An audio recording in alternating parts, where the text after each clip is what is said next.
Let's take a look at my programming lab. So I wanted to be able to walk you through this for a few minutes and just show you what to expect, how it works, how to submit your assignments, all that kind of stuff. So uh, this is one piece that we'll be using, and it's meant for as a learning tool for you to get instant feedback on things.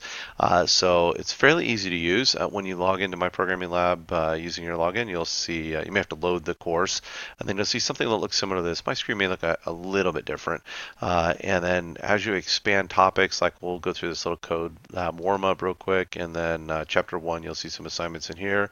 Some of these other ones, I mean, like these are appearing on here, but there's really nothing in here that you can do yet, so don't worry about that. I'll activate these different chapters as we get to them. So for now, you'll see these in there. If we click on one of these, you'll see kind of how it works.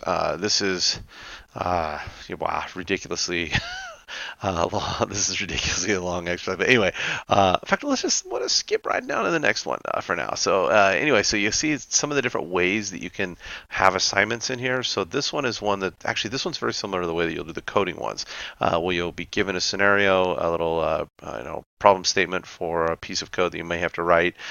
Maybe it's just a statement. Could just be asking you to do something, and then you have one line, whatever. Maybe a full program, whatever. So you have this piece in here, and then you have your answers that you'll type in. So you'll notice up here under work area, we've got this piece. We've got answers that we can type in, and so that's one way of doing it. Let's go to another one real quick. Let's see. So we have just simple, go ahead and answer in there, type in there. We've got to fill in the blanks. There's all sorts of different things in here that you can see.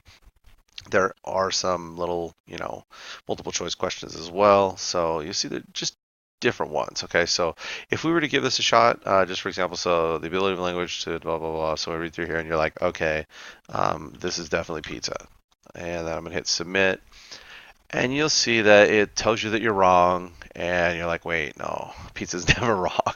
so so you're like, okay, maybe I better read it again, and this time it's ice cream. Oops, I can't even type.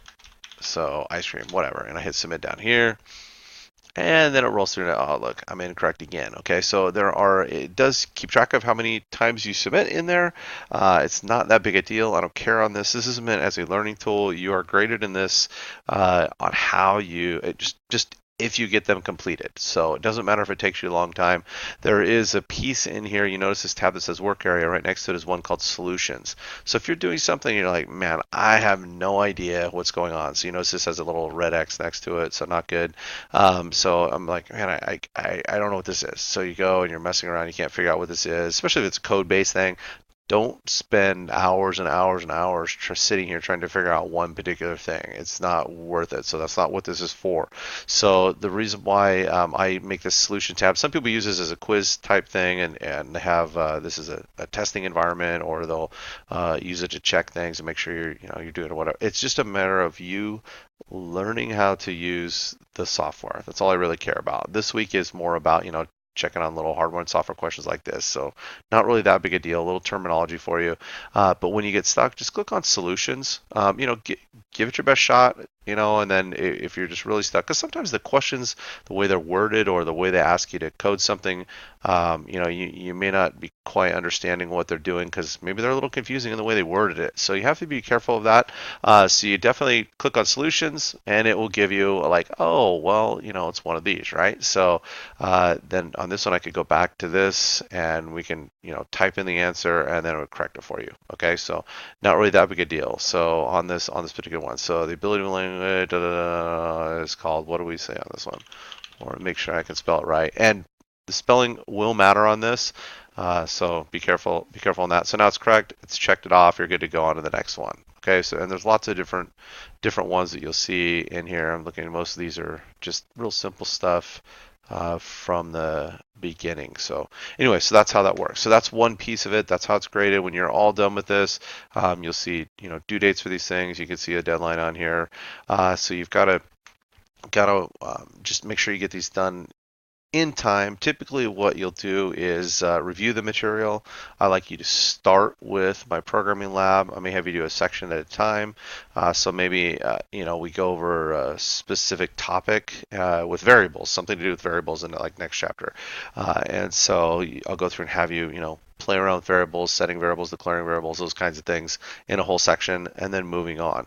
The idea of this is so that you can play with it, get instant feedback, and the way the coding works is you are only typically doing like one line at a time or a couple lines at a time, so that it's easier for you to understand versus having to bang out 20 lines of code to do a whole program or whatever. So this is meant to be a learning tool, so please take advantage of it, and you'll see.